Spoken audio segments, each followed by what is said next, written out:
Welcome to Windsor mathematics. तो आज हम लोग करने जा रहे हैं 8th नंबर क्वेश्चन। इससे पहले हम लोग ने 7 क्वेश्चन किया और उसका लिंक मैंने डिस्क्रिप्शन में दिया, तो उसको आप लोग जरूर देखिएगा। अच्छा क्वेश्चन है, आप लोग एक एक कॉन्सेप्ट क्लियर हो जाएगा। ठीक है, तो चलिए अब हम लोग 8th क्वेश्चन पे चलते हैं। उससे पहले हम लोग अप्रोच देख लेते हैं, जिससे हम लोग फैमिलियर हो चुके हैं, फिर भी देख लेते हैं ताकि रिवाइज होते रहे। ठीक है, चमकते रहे हम लोग। आर बाई एन को हम लोग क्या बोलते थे? एक्स बोलते थे, कोई इशू नहीं है। 1/n को हम लोग क्या बोलते थे? dx बोलते थे। ठीक है, और इसको हम लोग क्या बोलते थे? इंटीग्रेशन। इतना काम हम लोग क्यों करते थे? क्योंकि हम लोग क्या पढ़ रहे हैं? Different integration summation of series, मतलब लिमिट जो होता है उसको हम लोग इंटीग्रेशन में कन्वर्ट करने के लिए हम लोग का पूरा फोकस किस पे होता है? आर बाई एन पे, 1/n पे और इस पे। ठीक है, और जब भी पावर में तो हम लोग लॉग लेके हटा देते हैं। चलिए, तो अब चलिए हम लोग चलते हैं क्वेश्चन पे, देखते हैं इसमें क्या है। देखिए, सबसे पहले तो यहाँ दिया हुआ है limit n tends to infinity, और जनरल टर्म नहीं दिया हुआ है। और हम लोग इंटीग्रेशन के लिए क्या चाहिए? General term. मतलब हम लोग के दिमाग में चल रहा है कि हाँ, अगर जनरल टर्म ले आते हैं तो limit ten tends to infinity sigma आ जाएगा, तो उसको हम लोग इंटीग्रेशन में कन्वर्ट कर देंगे। और सिग्मा में हम लोग क्या खोजेंगे? आर बाई एन, और मल्टीप्लाई में 1/n। ठीक है, तो सबसे पहले यहाँ देखते हैं कि दिख रहा है कि नहीं जनरल टर्म। तो देखिए n square n square n square, ऊपर में कॉन्स्टेंट है। ठीक है, पहले लिखते हैं इसको एन स्क्वायर। ठीक है, ऑलरेडी प्लस में दिया हुआ है, मतलब सीरीज तो आप लोग को समेशन तो दिया ही हुआ है, लेकिन अलग अलग दिया हुआ है, जनरल टर्म नहीं दिया हुआ है। तो कांस्टेंट क्या है? N square. वेरी क्या कर रहा है? देखिए यहाँ एन स्क्वायर, यहाँ एन स्क्वायर, यहाँ एन स्क्वायर, तो इस ब्रैकेट में एन स्क्वायर कांस्टेंट है, और इस ब्रैकेट में क्या कांस्टेंट है? N n n n n, उधर भी एन। ठीक है, तो यहाँ एन। क्लियर हो गया? ये ब्रैकेट बंद है, ये ब्रैकेट भी बंद है। अब ये देखिए प्लस है, यहाँ भी प्लस है। अब यहाँ देखिए कहाँ से कहाँ तक जा रहे हैं? 1 4, फिर हम लोग 9 पे जाएंगे और फिर एन स्क्वायर पे जाएंगे। मतलब यहाँ अगर वेरी कर रहा है आर, तो स्क्वायर में टर्म वेरी कर रहा है। और यहाँ क्या है? 1 2 3, मतलब नॉर्मली चल रहा है। ठीक है, 1 2 3 4, मतलब एपी चल रहा है, कॉमन डिफरेंस 1। ठीक है, तो यहाँ पे हम लोग क्या बोलेंगे? आर, और इसको बोलेंगे आर स्क्वायर। क्योंकि क्या हो रहा है? देखिए इसका स्क्वायर, इसका स्क्वायर, मतलब इसका स्क्वायर, दैट इज यहाँ आर, तो यहाँ आर स्क्वायर। और इसको हम लोग किसके अंदर लिख सकते हैं? सिग्मा के अंदर। आर बराबर 1 से जा रहे हैं हम लोग एन तक। अब आप लोग बोलिएगा यहाँ तक तो आ गए, अब हमको आर बाई एन चाहिए। ठीक है, और 1/n चाहिए। अब किस तरह से फाइंड करेंगे? तो यहाँ तक आते आते हम लोग को इंटीग्रेशन तो दिख गया कि इसको इंटीग्रेशन में लाएंगे, लेकिन यहाँ हम लोग क्या खोज रहे हैं? आर बाई एन और 1/n। तो मैंने आप लोगों को टेक्निक बताया है, हैश टैग चमकना चाहिए आप लोग को, कि जब भी एन प्लस आर और n square plus r square दिखे, तो यहाँ एन स्क्वायर कॉमन लेंगे, यहाँ एन कॉमन लेंगे, काम खत्म हो जाएगा आप लोग का। देखिए करते हैं उसके बाद। Limit n tends to infinity, clear है? सिग्मा आर बराबर 1 टू एन। यहाँ देखिए एन स्क्वायर है, इसको रहने देते हैं। यहाँ एन स्क्वायर कॉमन लेते हैं तो क्या हो जाता है? 1 plus r square upon n square. और यहाँ एन कॉमन लेते हैं तो क्या हो जाता है? 1 plus r upon n. N square से एन स्क्वायर खत्म, 1 अपॉन एन इधर है, इसको हम लोग इस तरह से भी लिख सकते हैं। अब आप लोग को दिख गया?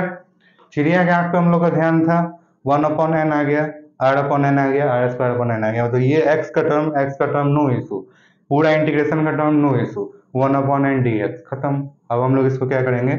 इंटीग्रेशन में कन्वर्ट कर देंगे। 1 अपॉन एन को डी एक्स बोल देंगे, इसको हम लोग बोल देंगे 1 प्लस एक्स स्क्वायर, और इसको हम लोग बोल देंगे 1 प्लस एक्स। क्लियर हो गया? लिमिट हम लोग का क्या है? 1 से n तक जा रहा है, मतलब r जो है n से छोटा है या उसके बराबर है, 1 से बड़ा है या उसके बराबर है। लिमिट किसका है इंटीग्रेशन के अंदर? x का। x बनाना होगा इसको, r का लिमिट लिख नहीं सकते हैं 1 से n, तो x बनाने के लिए n से डिवाइड देंगे। यहाँ भी n, यहाँ भी n, क्योंकि r बाई n को हम लोग x बोलते हैं। ठीक है, तो ये 1 upon infinity, n tends to infinity, तो 0 n अपॉन n 1, तो 0 से 1 तक जा रहा है आपका x। ठीक है, अब हम लोग का पूरा फोकस किस पे आ गया? इंटीग्रेशन पे। मतलब देखिए कॉन्सेप्ट क्लियर है तो कोई दिक्कत हो रहा है क्वेश्चन सॉल्व करने में? नहीं। पता है कि हम लोग को limit n tends to infinity है, इस तरह का सीरीज दिया हो तो जनरल टर्म लाएंगे। क्यों लाएंगे? इंटीग्रेशन बन जाएगा। जब जनरल टर्म आ गया तो क्या फाइंड करेंगे? आर बाई एन और 1/n। तो आर बाई एन किस तरह से फाइंड करेंगे वो भी मैंने बताया कि जब भी इस तरह का टर्म दिखे एन स्क्वायर कॉमन, इस तरह का दिखे एन कॉमन, काम खत्म खत्म, आ गए हम लोग इंटीग्रेशन पे। कहाँ पे आ गए हम लोग? बचपन पे। इंटीग्रेशन पे नहीं, बचपन पे। ठीक है, जो पढ़ते हैं। अब चलिए हम लोग चलते हैं। सोचिए आप लोग किस तरह से इंटीग्रेशन करेंगे। तो क्यूबिक टर्म है, ऊपर में क्या है? आप लोग को दिया भी नहीं है, कुछ नहीं दिया है, मैक्स का टर्म नहीं है, यहाँ नीचे चल रहा है। तो यहाँ पे हम लोग किसका यूज करते हैं? याद आ गया होगा, पार्शियल फ्रैक्शन का। ठीक है, तो यहाँ पे हम लोग किसका यूज करेंगे? पार्शियल फ्रैक्शन का। तो पार्शियल फ्रैक्शन का किस तरह से यूज करते हैं? क्वाड्रेटिक होता है तो इसको हम लोग 1 अपॉन 1 प्लस एक्स स्क्वायर, और 1 प्लस एक्स को किससे कंपेयर करेंगे? a अपॉन 1 प्लस एक्स, ठीक है, और इसको क्या करेंगे हम लोग बी एक्स प्लस सी अपॉन 1 प्लस एक्स स्क्वायर से। देखिए सिंपल सा पैटर्न है, देखिए यहाँ क्वाड्रेटिक है तो क्वाड्रेटिक के साथ ऊपर में क्या आएगा बी एक्स प्लस सी, दो कांस्टेंट आएगा, एक एक्स का आएगा। क्यों, व्हाट इज द रीजन? क्योंकि एक्स स्क्वायर का डिफरेंशिएशन कभी भी तो एक्स में आएगा, डिग्री क्या है 2, तो कभी भी ऊपर में इसका हम लोग किस लिए करते हैं पार्शियल फ्रैक्शन, ताकि नीचे वाला को ऊपर वाला डिफरेंशिएशन हो जाए। यहाँ भी यही कॉन्सेप्ट है, कॉन्सेप्ट अलग नहीं है, लेकिन यहाँ हम लोग को आंखों आंखों में नहीं दिखता है। अगर इस तरह अगर होता है तो आंखों आंखों में नहीं दिख रहा है तो हम लोग क्या करेंगे, पार्शियल फ्रैक्शन को बोलेंगे प्लीज हेल्प मी, और वो क्या बोलेगा कि ठीक है आप जनरल टर्म लिखिए बी एक्स प्लस सी, ठीक है, हम आपको नीचे वाला का डेरिवेटिव बना के देंगे। एक्स बोल रहा है कि मेरा डेरिवेटिव कभी भी डिग्री 1 है तो कांस्टेंट में आएगा, तो ए बोल रहा है ठीक है हम कोई कांस्टेंट हो जाते हैं। बी बोल रहा है हाँ यार हमें एक्स का कोई 2x तो आता है, लेकिन यहाँ क्या आएगा नहीं पता, 1/2x आएगा कि 3/4x आएगा, उसको मतलब इस तरह से कुछ आएगा, ठीक है, तो लेकिन इसका डेरिवेटिव आएगा पूरा ऊपर में, ठीक है। तो हम लोग को ध्यान देना है, यही था कॉन्सेप्ट पार्शियल फ्रैक्शन का। अब हम लोग इसको क्या करते हैं, कंपेयर करेंगे और फिर बी और ए और सी फाइंड करेंगे, तो हम लोग का इंटीग्रेशन क्या हो जाएगा, सॉल्वेबल हो जाएगा, इजी हो जाएगा। तो क्लियर होता है, एलसीएम लेके काम खत्म कीजिए। 1 बराबर A into 1 plus X square plus B X plus C, ठीक है, इंटू 1 प्लस एक्स। क्लियर है, एलसीएम लिए 1 प्लस एक्स स्क्वायर का, तो ये भी सेम आ गया, कैंसिल हो गया, एक के साथ क्या आ जाएगा 1 प्लस एक्स का टर्म कैंसिल, तो ये मल्टीप्लाई खत्म। अब हम लोग को क्या करना है, एक बार b और c को जीरो बनाएंगे तो a निकल जाएगा, ठीक है। तो b और c को जीरो किस तरह से बनाएंगे, देखिए मल्टीप्लाई में 1 प्लस एक्स है, अगर x बराबर -1 लेते हैं तो क्या हो जाएगा, ये टर्म जीरो, और यहाँ जीरो नहीं हो रहा है a, तो a का वैल्यू निकल जाएगा। तो पुटिंग x बराबर -1, तो क्या हम लोग को मिल रहा है, देखिए 1 बराबर a इंटू 1 प्लस 1, ये तो -1 का स्क्वायर 1 हो जाएगा, तो 2a बराबर 1, तो a बराबर क्या मिल गया आप लोग को 1/2। क्लियर। हम देखिए अब a का हम लोग का वैल्यू पता चल चुका है, कोई इशू नहीं है। अब हम लोग किसको कैंसिल करेंगे, b को, ताकि c मिल जाए। a तो पता है तो a का वैल्यू डाल देंगे, और x का इस तरह से वैल्यू लेंगे कि b जीरो हो जाए और c जीरो नहीं हो, तो क्या ले सकते हैं सोचिए, b के साथ x मल्टीप्लाई में तो ऑब्वियसली जीरो लेंगे। तो जब हम लोग x बराबर जीरो ले रहे हैं तो क्या हो रहा है, 1 बराबर a इंटू 1 प्लस जीरो, तो a plus b into zero, तो यहाँ जीरो हो गया, ठीक है, और यहाँ क्या हो जाएगा c हो गया इंटू 1 प्लस जीरो, तो a प्लस सी। क्लियर हो रहा है, a बराबर क्या है 1/2, तो c बराबर भी क्या हो जाएगा 1/2। देखिए 1/2 1 माइनस 1/2 डेट इज 1/2, तो a और c का वैल्यू निकल गया, तो हम लोग किसका वैल्यू खोजेंगे अब, b का, ठीक है। a का वैल्यू पता है, क्लियर हो गया, c का वैल्यू पता है, तो हम लोग किसका वैल्यू खोजेंगे, b का। तो 1 बराबर, यहाँ सोचिए x बराबर क्या लें, x बराबर 1 ले लेते हैं, क्योंकि b को कैंसिल नहीं करना है, बाकी किसी को कैंसिल करने की जरूरत नहीं, क्योंकि बाकी सबका वैल्यू मिल चुका है। तो x बराबर 1 लेंगे तो क्या हो जाएगा, 1 बराबर a into 1 plus 1 plus b plus 1/2 into 1 plus 1, x बराबर क्या है 1 2, तो देखिए 1 बराबर क्या हो जाएगा 2 इंटू 1/2, a का वैल्यू क्या है 2 इंटू 1/2 प्लस b 2b हो गया प्लस 1, तो 2 से 2 कैंसिल, तो 1 बराबर 1 प्लस 2b प्लस 1, तो क्या हो गया 1 से 1 कैंसिल, और b बराबर -1/2।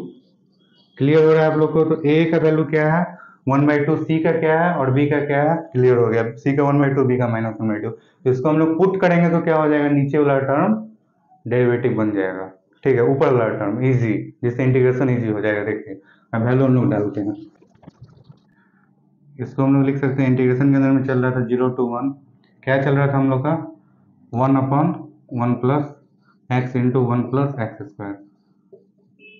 देखो इसको हम लोग किस तरह से लिख सकते हैं, 0 to 1, a के जगह पे 1/2 अपॉन 1 प्लस एक्स, और b के जगह पे -1/2, तो -1/2 एक्स प्लस 1/2। देखिए अब इसको आप लोग क्या कीजिएगा, कैलकुलेट कीजिएगा तो यही चीज आ जाएगा, मतलब इसको इस तरह से लिख पाए। देखिए इसका डेरिवेटिव ऊपर वाला आ रहा है, ठीक है, 2x प्लस 1 किस तरह से आ रहा है, तो यहाँ पे क्या हो रहा है, मतलब इस तरह से आ रहा है कि जैसे कि -1/2 कॉमन हो गया, तो क्या आ जाएगा x - 1, तो मतलब 2x का किस में आ रहा है, x में आ रहा है, मतलब डेरिवेटिव देखिए 2 है डिग्री, तो 1 ऑर्डर में आ रहा है, तो डिग्री 1 आ रहा है, ठीक है, और इस तरह से आ रहा है ताकि इंटीग्रेशन भी हो पाए आगे चल के, और ये जो मतलब फ्रैक्शन जो था जिसको हम लोग कन्वर्ट नहीं कर पा रहे थे प्लस में, उसको हम लोग प्लस में भी कर चुके हैं ताकि ये इंटीग्रेशन अलग हो जाए और ये इंटीग्रेशन अलग हो जाए। ठीक है, चलिए तो यही था कॉन्सेप्ट। 0 to 1, देखिए 1/2 कॉमन आ गया ऊपर, यहाँ क्या हो गया 1/1 प्लस एक्स। अब देखिए इसका डेरिवेटिव 1 प्लस, और यहाँ पे क्या लिए 1/2 सब में से कॉमन ले लिए तो क्या हो जाएगा यहाँ माइनस एक्स प्लस 1, तो यहाँ क्या लिखेंगे 1 minus x 1 plus X square, और 1/2 कॉमन आ गया, यहाँ क्या हो गया 0 to 1। क्लियर हो गया यहाँ पे। अब इसको हम लोग क्या लिख सकते हैं यहाँ माइनस, तो क्या आ जाएगा x माइनस 1। माइनस इसलिए लिख रहे हैं क्योंकि एक्स स्क्वायर का 2x चाहिए, माइनस रहता तो माइनस 2x चाहिए था। ठीक है, चलिए तो 1/2 इसका क्या हो गया ln 1 प्लस एक्स। क्लियर है, यहाँ पे कोई इशू नहीं है। 0 to 1 इसका डिफरेंशिएशन ऊपर वाला, यही तो फायदा है पार्शियल फ्रैक्शन का कि नीचे वाला का डिफरेंशिएशन हम लोग लिख पाते हैं। ठीक है, और माइनस में 0 to 1। अब इसको हम लोग क्या करेंगे कि देखिए 1/1 प्लस एक्स स्क्वायर का tan इनवर्स एक्स हम लोग क्लियर हो रहा है। 1 को अगर अलग कर देते हैं तो 1/1 प्लस एक्स स्क्वायर से tan इनवर्स एक्स बन जाएगा। इसके साथ बस हमको 2x चाहिए, x दिया हुआ है तो हम लोग क्या करेंगे पहले इसको लिखेंगे x/1 प्लस एक्स स्क्वायर, और यहाँ पे लिखेंगे minus 1/1 plus X square, integration 0 to 1, और यहाँ पे ये खत्म और माइनस के साथ इसको लिख रहे हैं। ठीक है, इससे क्या हुआ कि देखिए नीचे वाला का डेरिवेटिव ऊपर वाला बन गया, लेकिन यहाँ 2 चाहिए, यहाँ क्या करेंगे 1/2 और 2। क्लियर, यहाँ क्या चल रहा है 1/2, इसको लिख लेते हैं ln 1 प्लस 0, तो ln 1 minus ln 1 plus 0, ln 1 plus 1 minus ln 1 plus 0, तो ln 1 प्लस 1 ln 2, और ln 1 हो जाएगा तो क्या हो जाएगा ln 1 0 होता है तो यहाँ बोलेंगे ln 2। क्लियर है, माइनस यहाँ पे ब्रैकेट रहने देते हैं। अब ये क्या हो गया 1/2 और यहाँ 2x, तो ये क्या बन गया नीचे वाला का डेरिवेटिव ऊपर वाला, तो क्या बोलेंगे 1/2 यहाँ ln 1 प्लस एक्स स्क्वायर। ठीक है, इसका भी 0 से 1 लिमिट लास्ट में दे देते हैं, और इसका क्या हो जाएगा tan इनवर्स x, और पूरा का लिमिट 0 से 1। ठीक है, 1/2 ln 2। ठीक है, ये क्या हो जाएगा 1/2, पहले क्या डालेंगे 1, तो 1 प्लस 1 क्या हो जाएगा 2, तो 1/2 ln 2, और 0 डालने से क्या हो रहा है ये ln 1 बन जा रहा है 0, और tan इनवर्स 0 भी 0, तो 0 का काम नहीं है, जो काम है सो 1 का काम है, तो 1/2 ln 2 माइनस tan इनवर्स 1, और tan इनवर्स 1 क्या होता है tan inverse tan π/4 that is π/4। Clear हो गया। अब इसको सॉल्व कर लीजिए, आप लोग का क्या है रिक्वायर्ड आंसर।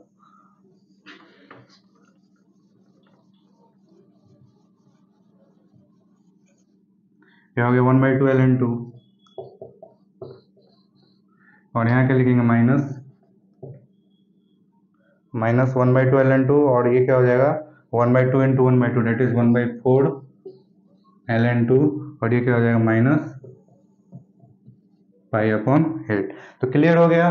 कॉमन लेना है कॉमन लीजिए, नहीं लेना है नहीं लीजिए, एज यूजुअल छोड़ दीजिए। ठीक है, तो यहाँ हो गया हम लोग का आंसर। ठीक है, तो ये क्वेश्चन में क्या था पार्शियल फ्रैक्शन भी बहुत इंपॉर्टेंट था, इसे खिलाना चाहिए। बाकी जनरल टर्म किस तरह से फाइंड किए हैं।